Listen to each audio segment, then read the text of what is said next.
বন্ধুরা, আমরা সবাই জানি এই মহাবিশ্ব কত বিশাল। কিন্তু কখনো ভেবেছেন এই সৃষ্টি শুরু হয়েছিল কিভাবে?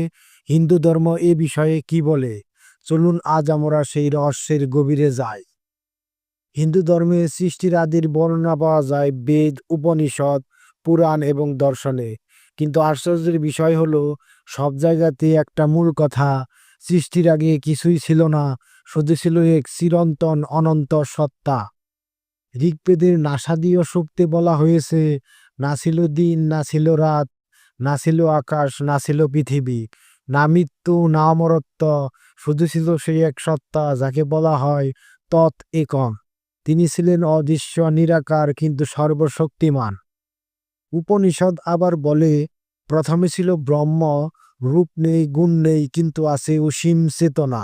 ছান্দোগ্য উপনিষদে বলা হয়েছে, প্রথমে ছিল সৎ বা চিরন্তন সত্য। সেই ব্রহ্ম থেকেই সৃষ্টি হলো আকাশ, তারপর বায়ু, অগ্নি, জল, পৃথিবী, গাছপালা, পশু পাখি আর মানুষ। পুরাণে কল্পনা আরো সুন্দর।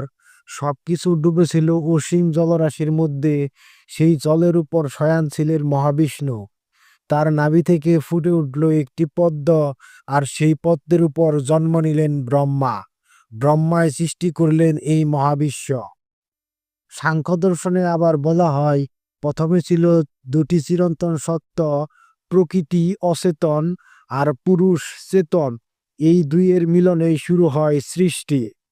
তাহলে বুঝতেই পারছেন, হিন্দু ধর্মে সৃষ্টির আদিতে ছিল না তারকা, না গ্রহ, না আলো, ছিল শুধু এক অনন্ত চিরন্তন চেতনা, যিনি পরবর্তীতে এই মহাবিশ্ব সৃষ্টি করেন। বন্ধুরা, যদি হিন্দু দর্শনের এই সৃষ্টি রহস্য ভালো লেগে থাকে, ভিডিওটি লাইক ও শেয়ার করুন। আর কমেন্টে জানাতে ভুলবেন না আপনার মতে সৃষ্টির আদি রহস্য কি হতে পারে। ধন্যবাদ সবাইকে।